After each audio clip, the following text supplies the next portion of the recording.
ultra-nationalist. I'm an Indian Army warrior. I'm a thorough liberal. I can assure you this, that all this you can combine into one. And you need not argue with Sagrika on this issue at all. We had just gone by. It was compliment her for that. Now on to the subject which everyone knows everything about, and that's Kashmir. But it's not about the currency of the situation in Kashmir. It's not about the various issues concerning it. It's not about Pakistan, etc. It's about this book. It's about this book. Paradise at War is a huge book. It's a big book. It's making its own place in the history, in the literature, world of literature, and it's been written by a very well-known personality, Ms. Radha Kumar, who's here with us. All of 350 pages, 21 chapters. And what's important in this is that 2/3 of this book is actually focused on the post-1989 situation. It's a book of great detail, and the earlier part from 1846 to 1947 is given much lesser focus, although it is there.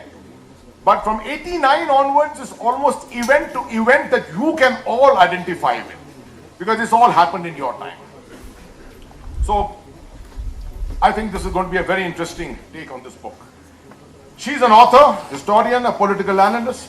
She's authored a couple of books, many books in fact, on ethnic conflict, on feminism, and was one of the interlocutors, as all of you would remember, one of the interlocutors appointed in 2010-11.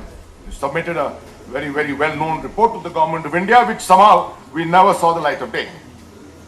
She also headed the Delhi policy group and was deeply involved as a knowledgeable consultant, a very knowledgeable consultant on the issues related to Afghanistan. And I've personally worked with her, and I know how deep her knowledge on Afghanistan is. We are fortunate to have with us as a panelist Ms. Tavleen Singh. No introductions required. There's no need to introduce you, ma'am.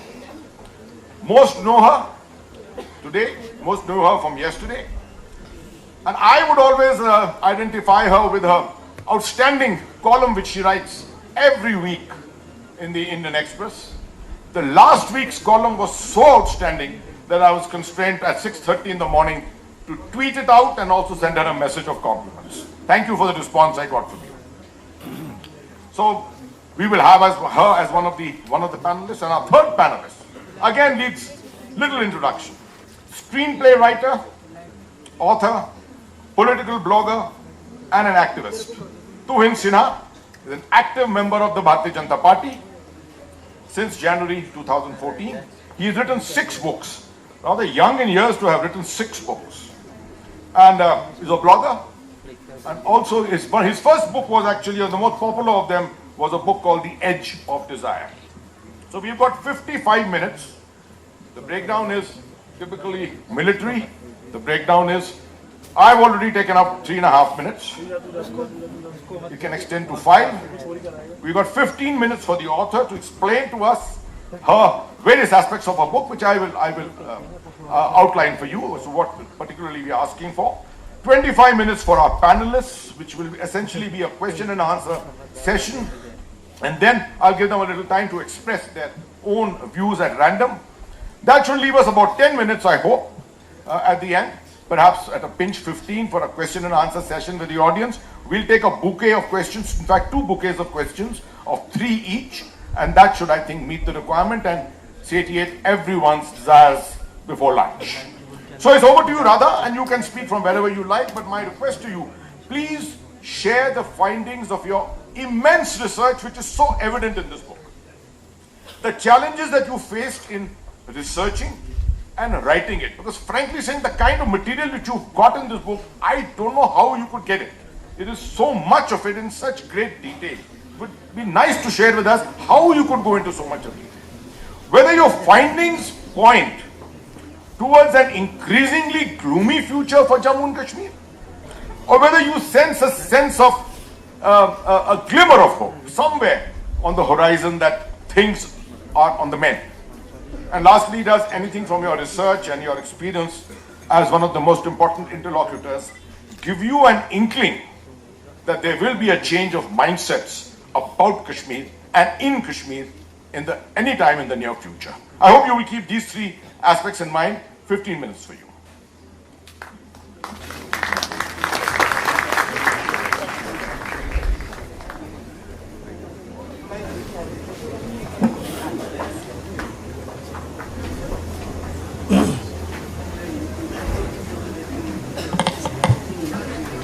Well, thank you, Atta, for that very generous introduction. Of course, you omitted to mention that this book is in 10-point font, which makes it a labor of love to read. Before I begin to talk about the book, I would just like to share with you my sense of horror and foreboding, which has grown over the past 2 months after August 5th and the President's orders, which basically hollowed out Article 370 so that nothing is left of it, which sent thousands of additional troops to the valley, under which internet and all forms of communication to people in the valley have been cut and remain cut for 2 long months, and possibly we do not know how much longer.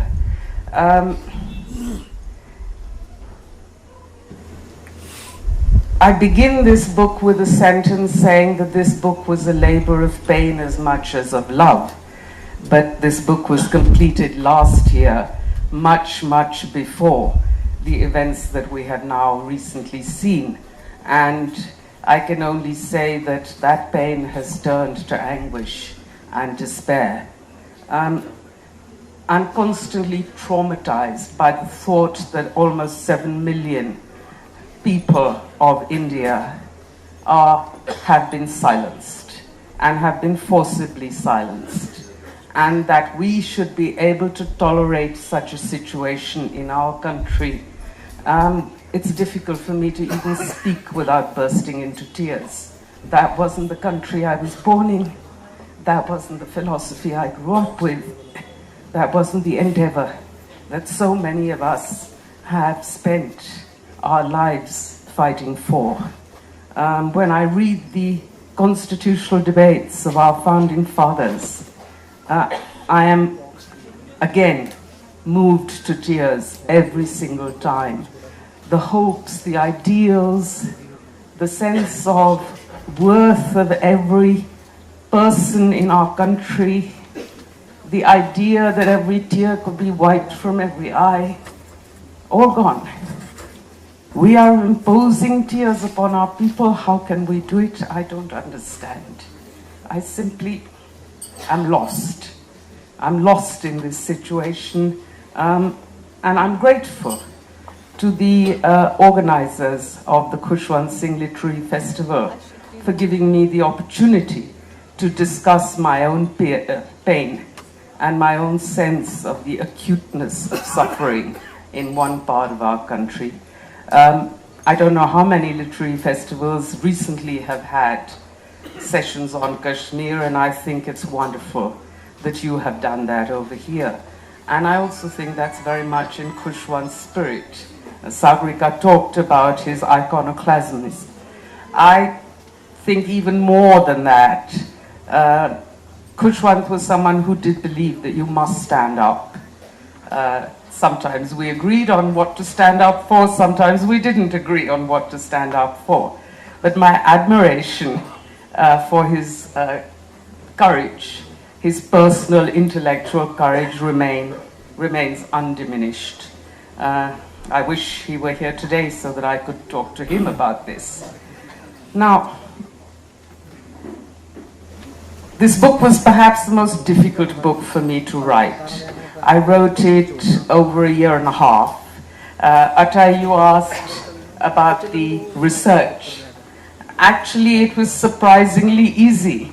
Of course, I love books, so I bought about 150 books on Kashmir. There are several thousands available.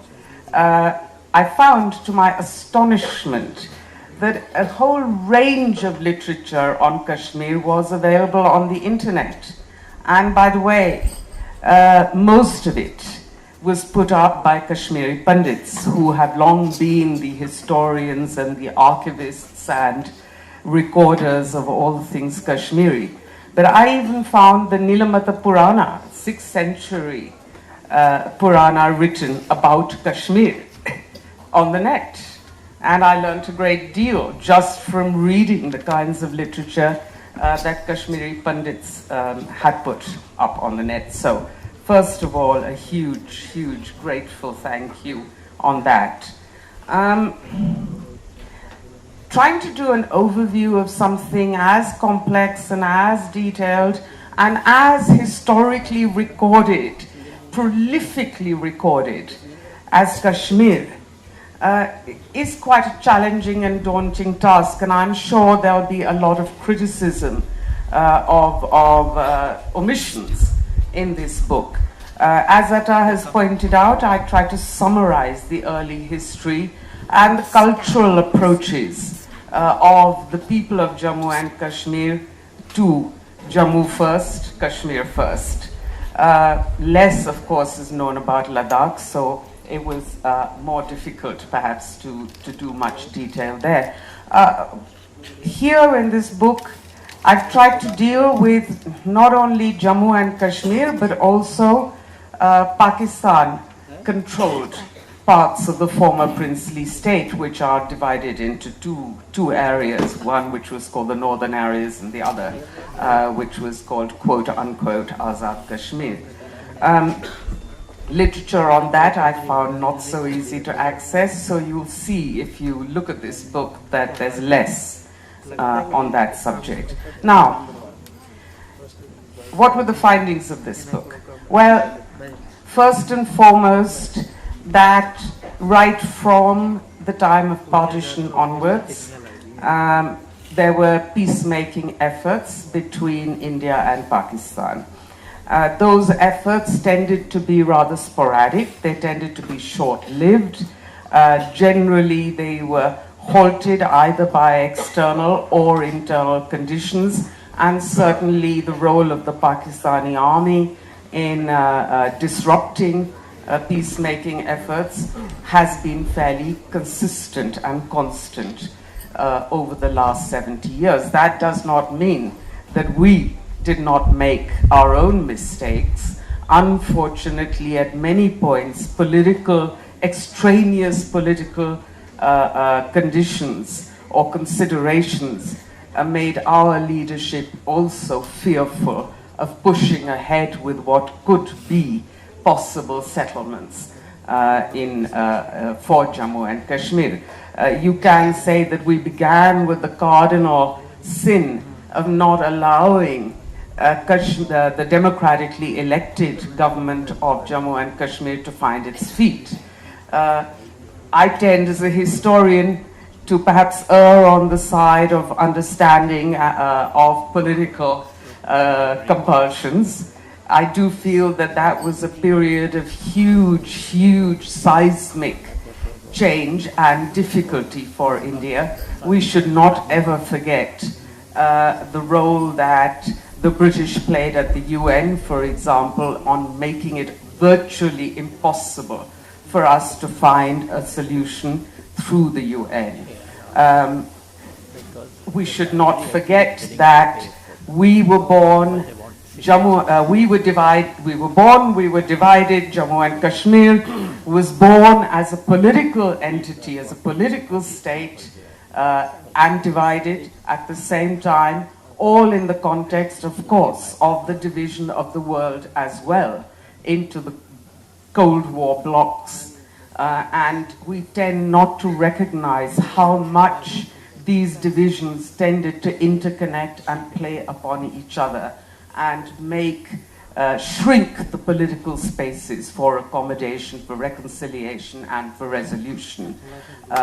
We do know from the history of partitions that hostilities don't go away with partition. In fact, they tend to become institutionalized over a period of time and recur constantly recur until eventually either the partition is undone, as it was in the case of Germany, or it is superseded by larger entities of cooperation, as, say, the European Union has done. We were not able, for various reasons, to manage either of those transitions, and it doesn't look like we will.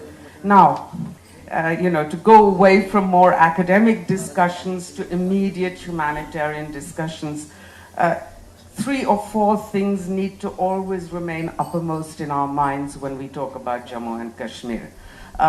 One is that this state went from centuries of imperial rule straight into conflict in 1948, and has been the site of conflict and war every 20 or 30 years.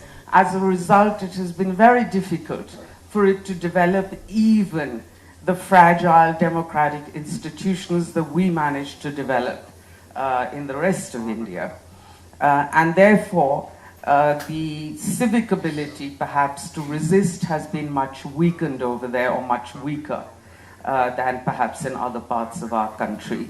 The other thing that we must remember is that this state, because of constant security conditions, has always had to tackle or struggle with security imperatives that, again, are often extraneous and not internal, and therefore there has always been a tension between security imperatives on one side and humanitarian and democratic instincts and development on the other side. For the last 30 years, there has been ongoing conflict in this state. It has tended to be not a classical, clear war, but civil and ethnic, and of course cross-border in its dimensions. And what that has done naturally is that it has shattered. It has shattered what one would call normal ways of living. It has restricted the abilities to flourish and to develop. It has, worst of all, it has pitted Kashmiris against Kashmiris over the past period. You may say then, what is so different now? Why do I say I am anguished today? I'm anguished today because even those little glimmers of hope, of somehow the restoration of peace, have disappeared entirely. I can see, as a result of what has been done on August 5th, I see only anger, hatred, and the revival of armed conflict of a nature that I shudder to think of. The 90s were terrible for Jammu and Kashmir, as they were for us. We too suffered terrorist attacks, for example, as a result of that burgeoning conflict. What may come, I don't know. You asked me, is there a glimmer of hope?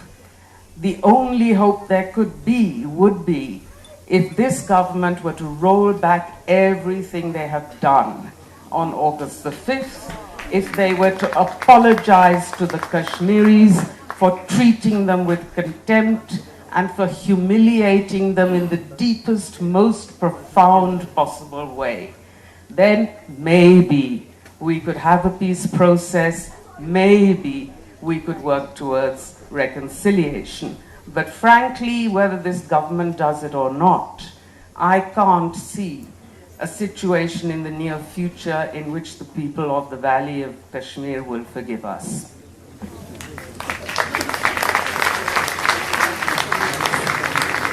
Hello. Thank you, Radha.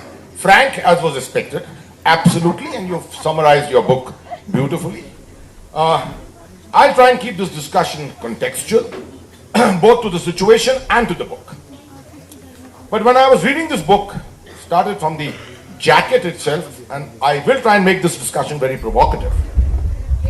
While reading from the jacket itself and then delving deeper into it, I came across the reference very often here to the term guerrilla. To the extent that even Burhan Wani on the jacket is referred to as a suspected terrorist. This is a very largely military audience. And I remember the year 1999 when the government of India decided that they would term anyone who had taken up arms against India as a terrorist. And I remember, it is in my psyche, we have always in the armed forces been calling anyone who takes up arms against the government and involves themselves in acts which have not been described even by the United Nations so far, but involves themselves in acts such as Pulwama or whatever, as terrorists. So why did you decide to mention guerrilla throughout the book?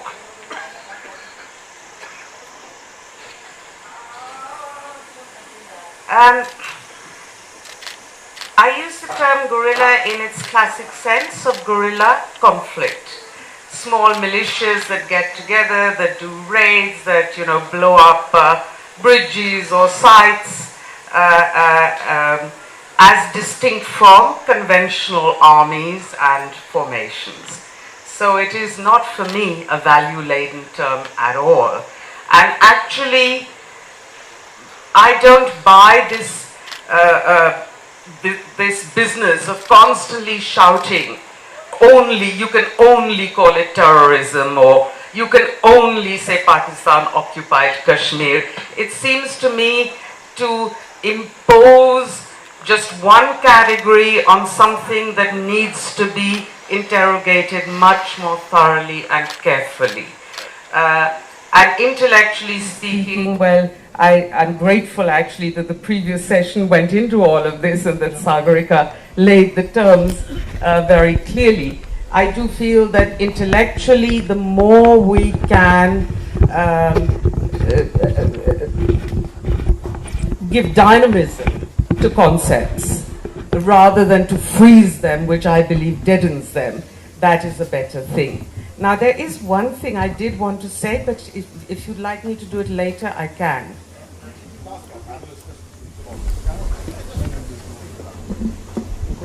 I'll only add another context to it, that the term terrorist or guerrilla or insurgent or militant has not been defined even by the United Nations so far.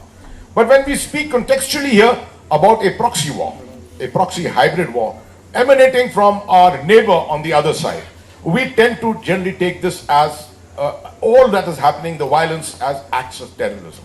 Tavleen Singh, would you like to just make a brief comment on this so that we can go on to other parts of our discussion? On the word guerrilla? On this aspect of terrorism versus militancy versus guerrilla warfare.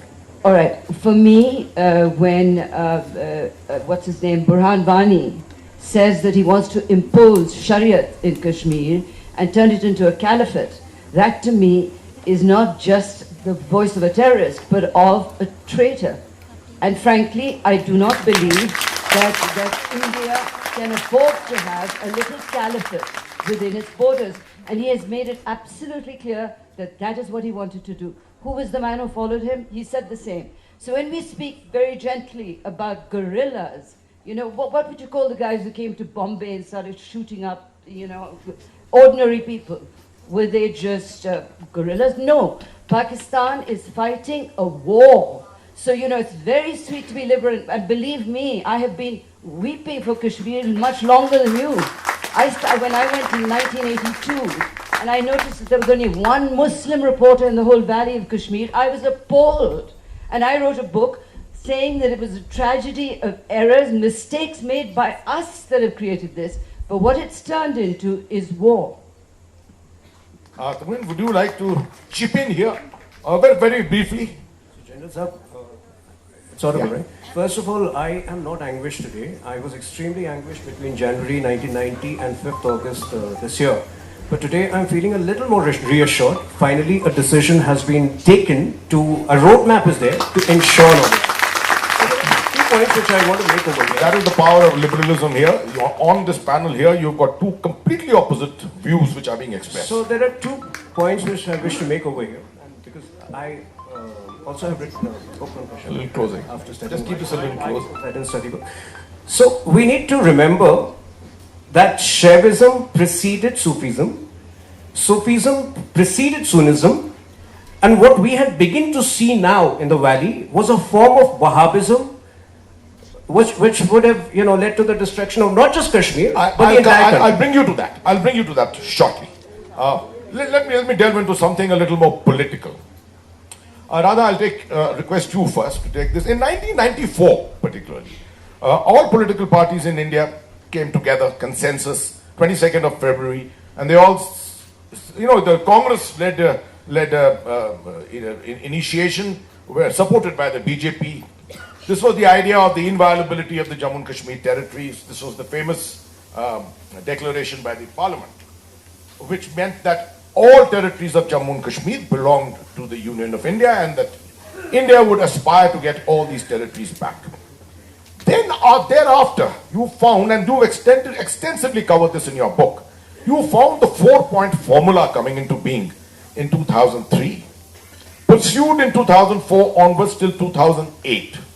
Now, don't you think this was a bit of a paradox that on one hand, all parties had come together in 1994 and talked about the inviolability of the borders? They said every piece of ground in Jammu and Kashmir belongs to India. And thereafter, from 2003 till 2008, we were compromising on this through back-channel diplomacy with Pakistan on the 4-point formula. Could you explain this paradox? Well, before I do that, I do want to respond I think we have to have some clarity over here. I know that neither of you have had the time, perhaps, to go through this book because you. One second. All right. I'm in charge of this discussion. I'm in charge of this discussion, and military ethos always demands that the man in charge remains in charge, right? So you have to respond to my question, ma'am.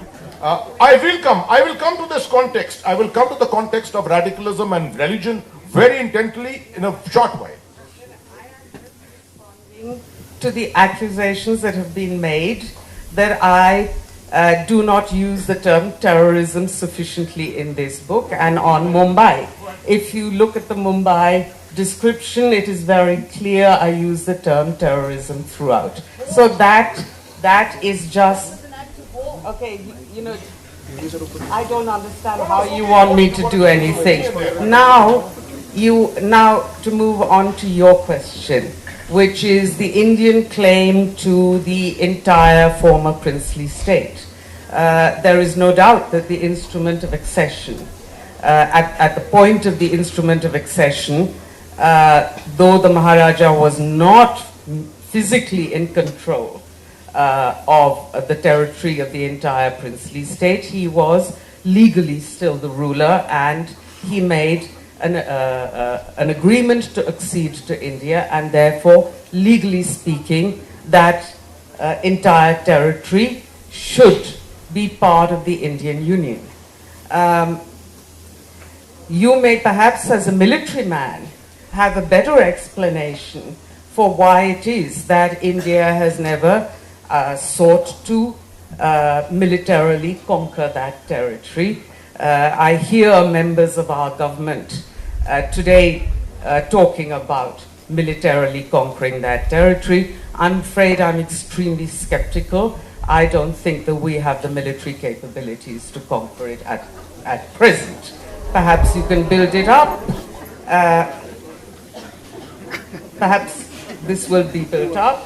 Perhaps later in the day you will be in a position to do it. Now, when it comes to the question of peacemaking, number one, we seem in our country to think we make peace only with our friends. We do not. You make peace with your enemies, not your friends. When you make peace with your enemies, you are never going to gain every single one of the things you want. You will gain some and you will give some. That's the essence of peacemaking. So this is up to you to decide. I deeply believe in peacemaking. I also deeply believe that in a democracy, the concerned people must be on board anything you want to do. And everything I've ever heard from Kashmir is that they want a peaceful resolution. The CBN of trade and travel across the line of control was perhaps one of the most popular CBMs ever in the history of this conflict, because it meant that whether legally or not, whether militarily or not, in some way or another, Kashmiris were going to interact with each other after a very long time. Thank you. The issue about Pakistan occupied Kashmir and the recapture militarily will be addressed by me in the last 30 seconds of this discussion, right? But let me come to Tuhin first, and then come back to Tavleen ji. On this issue itself, on 1994, the resolution, and subsequently the pursuance or the pursuit of peace through the 4-point formula. After 2004, we didn't hear anything from the BJP ever as an objection to what was being done from 2003 till 2008. The initiation almost came at the time of Atal Bihari Vajpayee ji. Do you have anything to say on this? That on one hand, the BJP was talking about the issue of Article 370 and the inviolability of the entire borders and the territories of Jammu and Kashmir, and on the other hand, was not objecting to anything which the Congress was doing from 2004 to 2008. Well, you know, to have come to the stage where Article 370 could be abrogated with the kind of, effectiveness that it has been done today, I think in different situations, the situation is not right for certain things. Besides, there was a different leadership in the BJP. Our commitments remain the same, but can I just answer the other point about the 2 months of communication and that we'll come to. We'll come to it. Because that's something that I need to make a point of that. Can I just remind? Okay. Let me come to that. I got a question for Tavleen ji meanwhile. You started off in your earlier intervention on this issue of Wahhabiyat and things like that. Now in Radha, in her book also, particularly in the chapter where you come to 2010 and the agitation, which you were very deeply involved in the sense you're studying it itself as an interlocutor later, you speak about Islam, of the idea in Kashmir that Islam was in danger. Islam khatre mein hai. You mentioned this actually in the book at a stage. How much do you think is the idea of radicalism, Islamic radicalism, extremism, violent extremism, whatever you want to call it, how much do you think this drives the whole conflict in Kashmir? How much has it helped Pakistan to connect with the people, and why do you think we in India have never been able to counter it? Me? Yeah. Okay. I actually saw it start.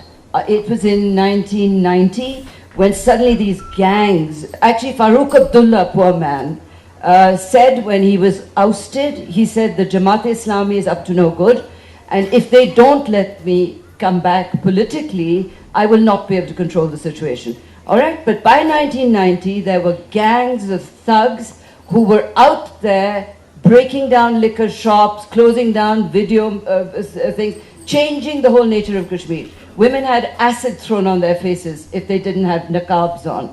I've seen women, when I started to cover Kashmir, praying in mosques. It's the only time anywhere in the world that I have seen that. The ordinary Kashmiri woman didn't wear a hijab.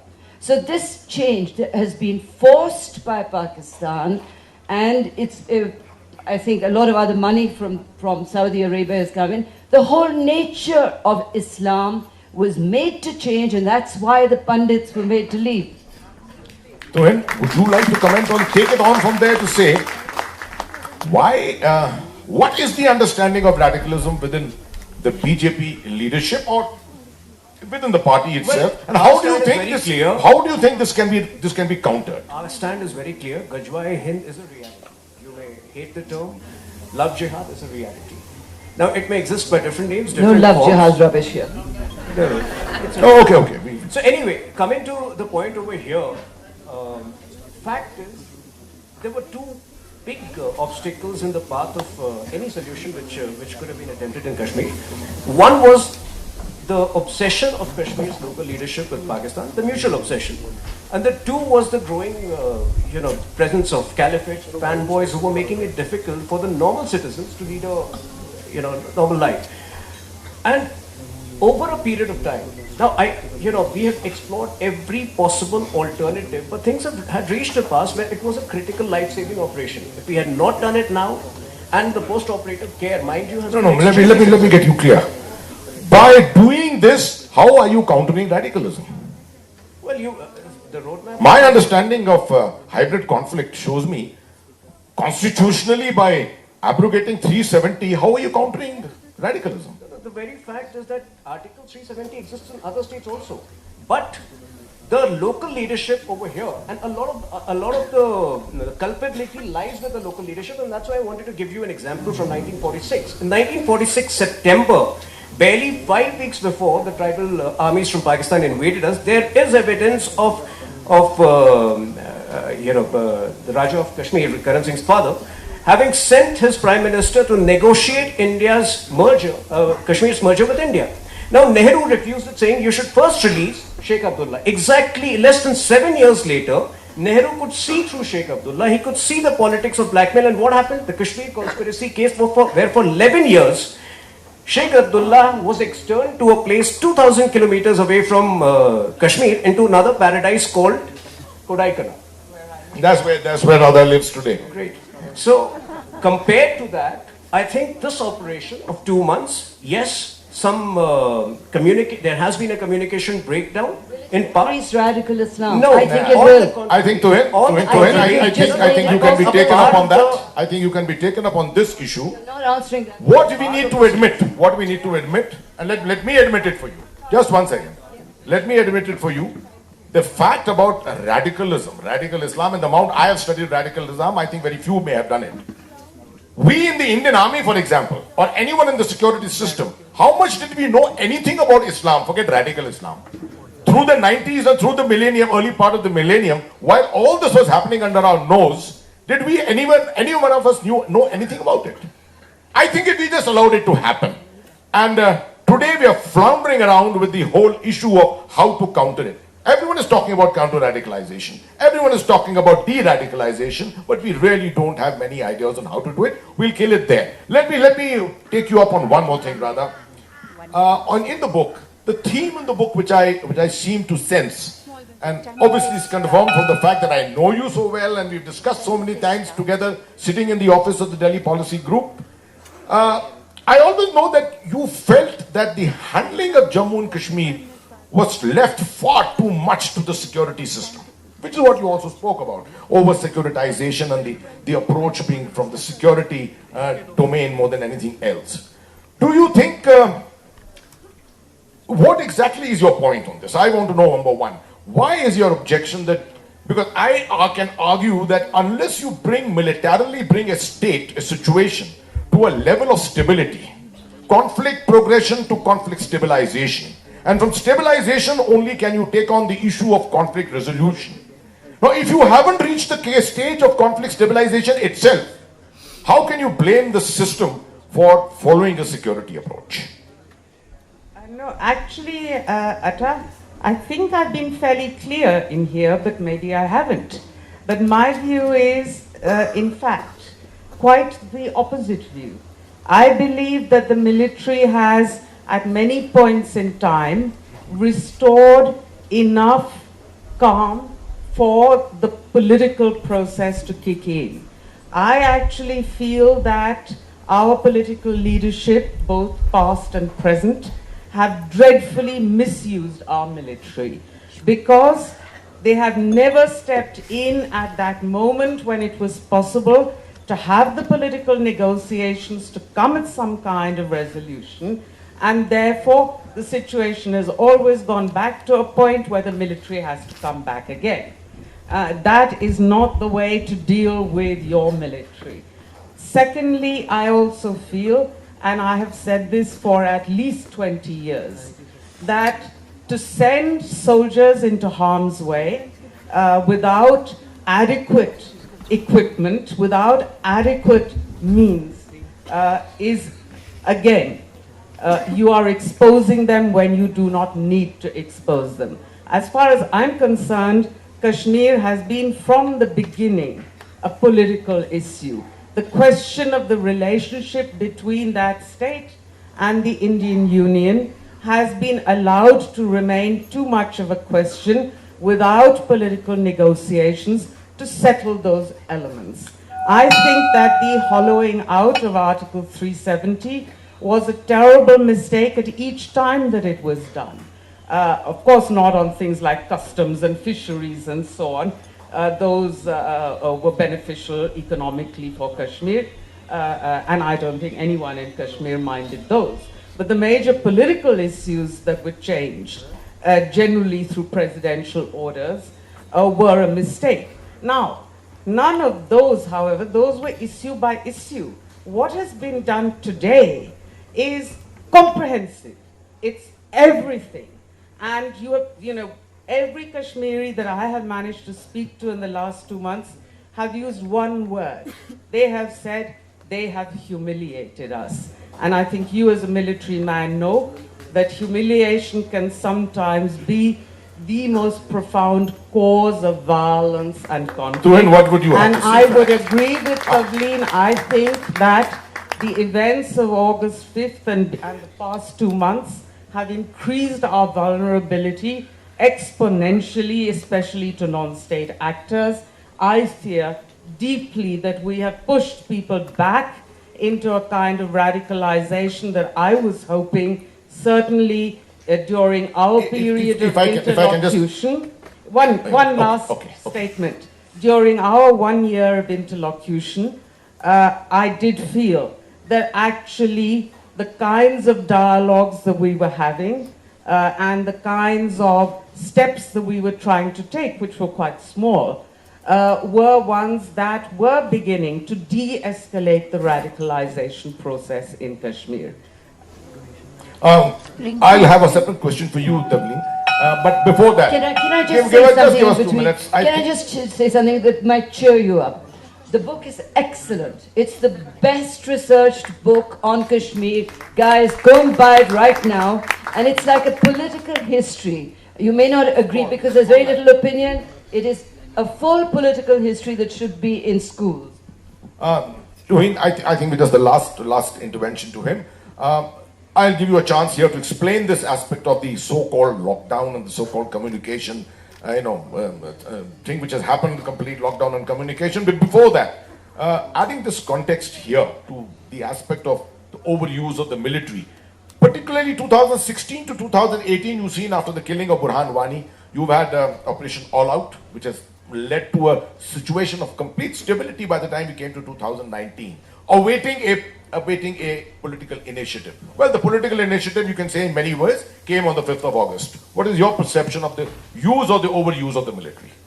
Kashmir has always gone through those phases where intense military action has to be succeeded by a political process. But you can't do it in the middle of a situation where if stone throwing is at its peak and people are being killed every day.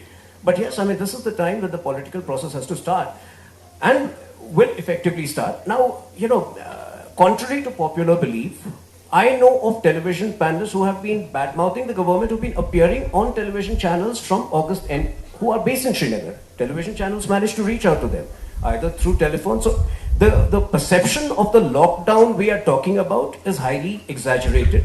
And I can name at least, I can name people. And they would vouch they've been reached out in Srinagar. The world knows what's happened in Kashmir. Don't lie. No, I can give you names of people who have been reached out. Okay, I think. No, you can't be certifying the truth, right? But I can. There are no cell phones in Kashmir. The whole world knows what's No, happening. so what I said was that the story is exaggerated. People are reaching out through telephones. The truth is that Kashmir's solution is finally there.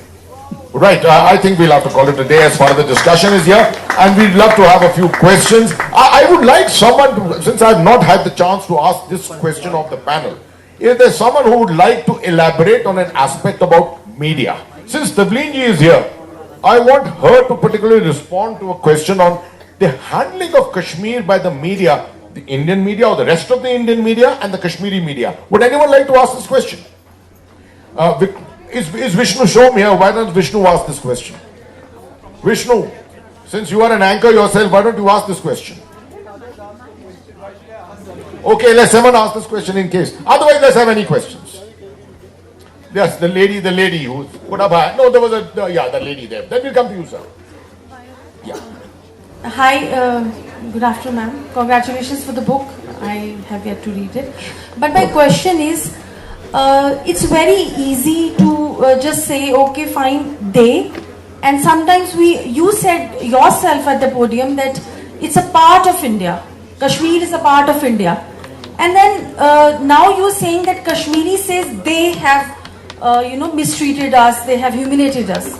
So why is it that conveniently Kashmir becomes a part of India and conveniently they want to be separate? So it has to be a part of India for us to actually look, it has to be a win-win situation for both. So this is not a political question, this is a question from a citizen of India. So can you answer that, please?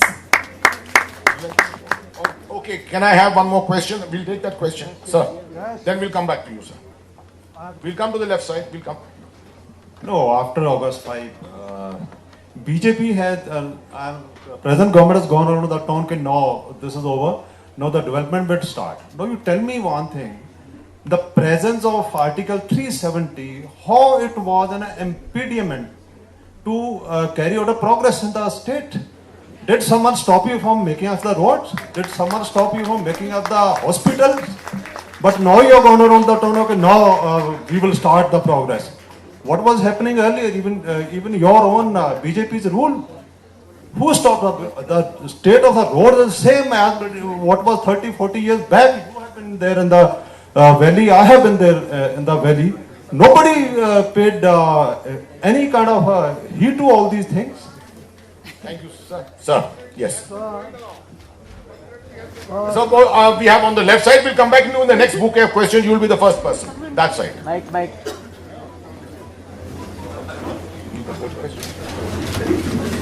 So the foreign minister, Jaishankar, made a statement and also followed by the defense minister, even to the extent vice president, that one day POK will be under physical jurisdiction of our country. Now in this context, I would like to ask, is it not going to be, this is not going to be repeated of 65? September 65. Would you like I would like to know this time, if that happens, it means militarily or some other. If it is militarily, do you think Pakistan will not retaliate, or even he has been... Okay, we got your question, sir.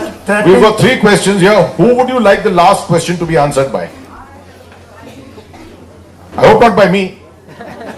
Oh, you. Okay. Because you have seen the battle won in 65 by the... Okay, sir, we've got it. We've got the question. Tiranga started flying there. Will respond. Battle won by the military, lost And by the politician. as briefly as possible, so that we can have the second bouquet of questions. All right. The first question on anomaly. Let me just say that they refers to the government of India. It does not refer to the entire population of India. So please don't argue with this. You ask me a question, you get an answer.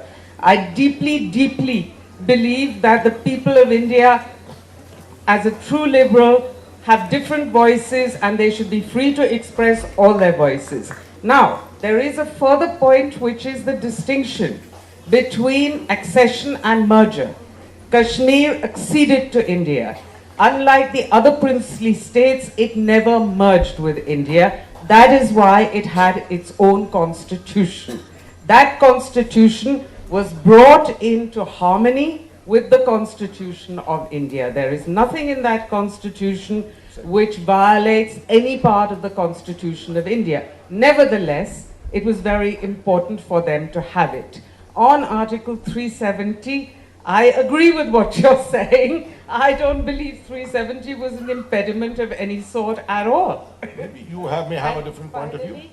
Finally, on 1965, I think what you were saying was that in 1965 we won a lot of territory, but when it came to international pressure, we gave up some of it. Is that what you're saying? Well, that's a fact. No, I think I'll ask Tavleen to just clarify, then I'll clarify your question. So I've already mentioned that Article 370 exists in a couple of other states, and that by itself was not the biggest impediment. No, Article 370. 371 exists. So anyway, my point over here is that the point over here, Article 35A, Article 35A, which you asked me, was a bigger danger than Article 370. The problem with Article 370 was that the local leadership of Kashmir had always used it for the last 70 years as a bargaining tool, as an endless blackmailing tool, and that had to go for that. Okay, one second. Sir, I think about 1 second, we'll come back. We'll come back to you. We will if I may act as the devil's advocate. Hold on, just I think now the interesting part is coming now. You have to remember this question on Article 370 as someone who's been a practitioner there. Let me tell you, the Article 370 was already hollowed out completely. There's no doubt about it, it was hollowed out.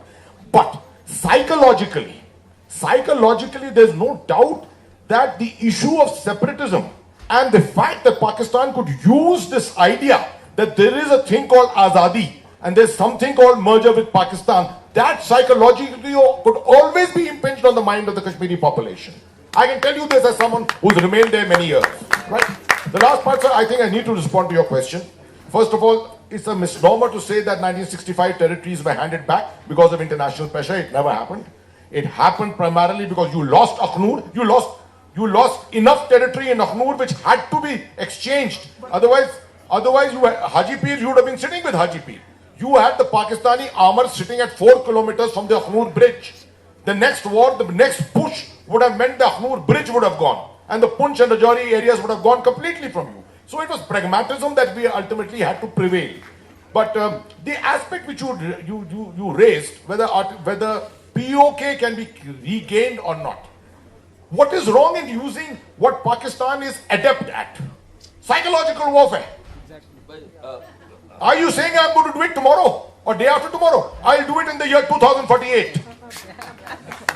Why not put the pressure, the fear of the devil in his mind? So far we have never spoken of POK. What Rajnath Saab said that day was, now the only thing is POK. Let's do it through the psychological route, let's do it through the economic route. There are lots of ways of doing it. Last bouquet of questions. Sir, your question. Akka, मैं भी हूँ. Yes, I will come to Mr. Kaju just now. One question this time.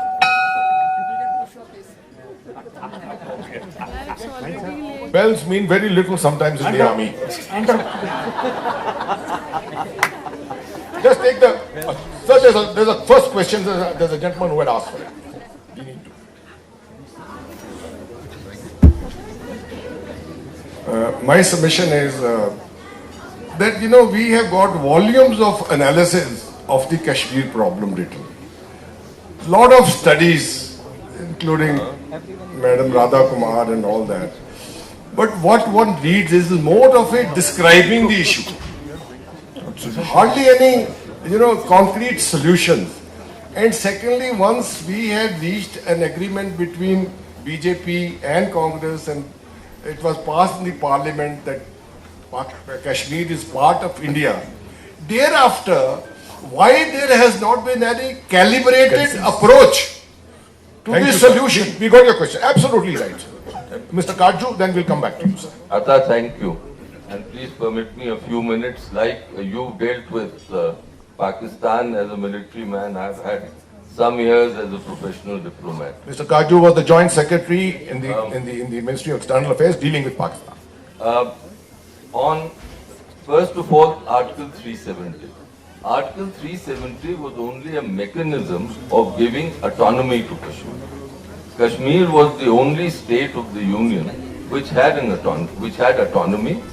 Now, it was always the Sangh Parivar's position that this autonomy is wrong. They made it was not hidden, it was part of their political and constitutional agenda. Right from the beginning. It has been part of their manifestos. So therefore, they have, when there was a political opportunity and the country accepted it, implemented that agenda. So there is nothing so strange about this. And as far as the way it has been implemented, this is a matter for the courts to decide. It is in the courts, and the Supreme Court will have to take a view, which everyone will have to accept, that's part of the Constitution, on the means and the mechanism through which autonomy is being done away with. That's point one. Maybe we can... Second, no, just one more point. Second, which is a question. The first was an observation. Thank you for permitting it.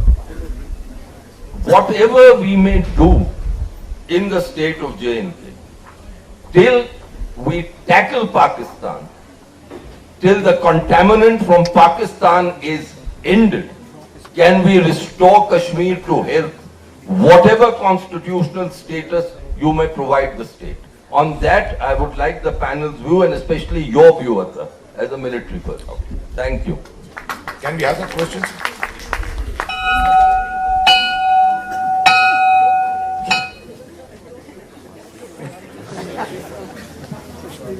Sir, under Constitution of India, Schedule 1, it's clearly given what are the territories of India. And under the head Kashmir, it was given the whole part of Indian Kashmir as it was there on 26th of January 1950, on the date when the Constitution was enforced. There is no moral or legal authority to change that position later on. And now to claim that whole Pakistan occupied Kashmir or the Azad Kashmir, whatever it is, that is also ours. Tomorrow we say the whole Pakistan is ours. There is no legal or moral authority. You got the question, sir? We'll have Mr. Iyer, yes. And I request you to be very brief, sir. Just give it to Mr. Iyer. The question is passed to him now. Yeah. So 30 seconds for a comment and 30 seconds for a question. No, I only have a question. Okay. My question. You have claimed repeatedly today that 370 has been hollowed out. But the longest amendment ever made to the Constitution, that was done in 1992, has still not been accepted by the J&K Assembly and therefore does not apply to J&K, and that is the Panchayati Raj system. Now the first act after 370 that the BJP government is undertaking is not to impose our form of Panchayati Raj on Kashmir, but to use the Kashmiri system 89 of Panchayati Raj to hold elections to the BDC, the Block Development Committees, which is not in the Indian Constitution, which was not in Gandhiji's conception, and which consists of sarpanchas who've been elected by the total of 2 votes cast in an election, determining who will be the BDC to carry out their development program. Would Mr. Sinha please explain this contradiction? We'll give you the first call on this. Well, I'm not aware of the technicalities which has gone into it. What I can tell you is that over a period of time, Kashmir will have a new leadership which will make all the effective changes, which will make all the effective changes commensurate with the ideology we believe in. At present, I am not, like I mentioned, I'm not aware of the technicalities which have gone into these particular elections. Sure, I always owe a debt of gratitude to you. The party owes a debt of gratitude to you. Radha, your response.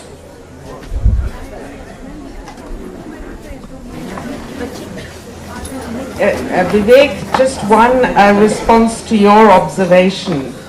I think you're missing out the agenda of alliance that the BJP and the PDP signed together, in which they said that they would not tinker with the status of the state or with its relationship to the Indian Union.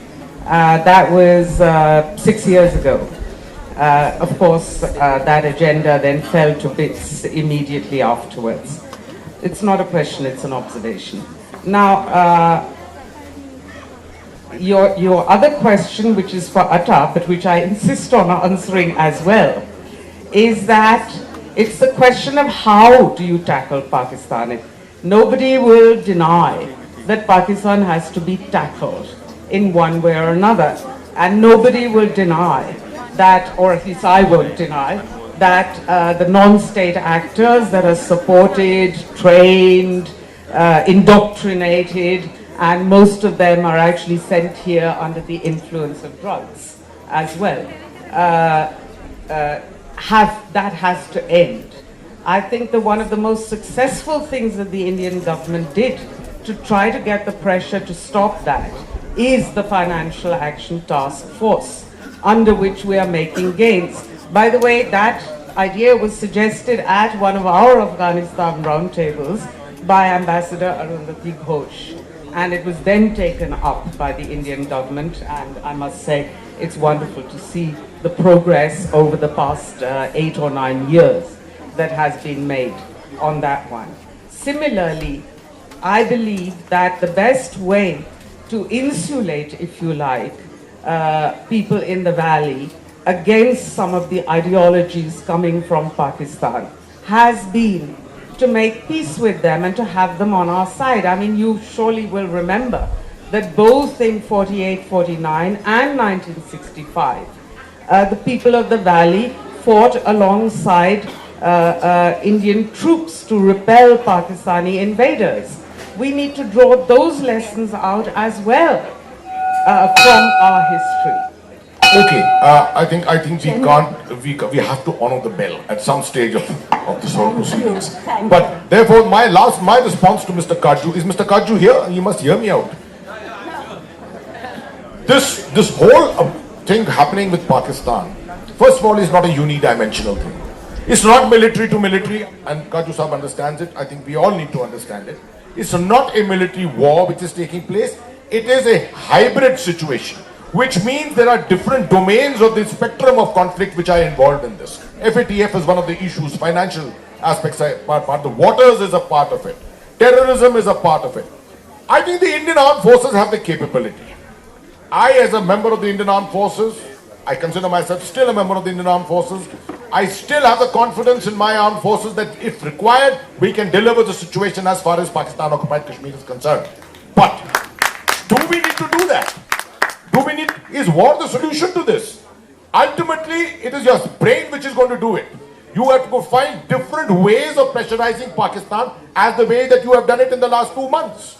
You have scored fairly good brownie points, but are not good enough. The entire international media is still against us. What have we done with them? We need to think this through, and we need to look at different domains, the economic domain, the psychological domain, the political domain, every domain to fight this war against Pakistan. Please stop imagining that the military is the only solution for you. When it comes to an emergency, I can tell you one thing, the Indian Armed Forces will always be there. Thank you very much. Jai Hind.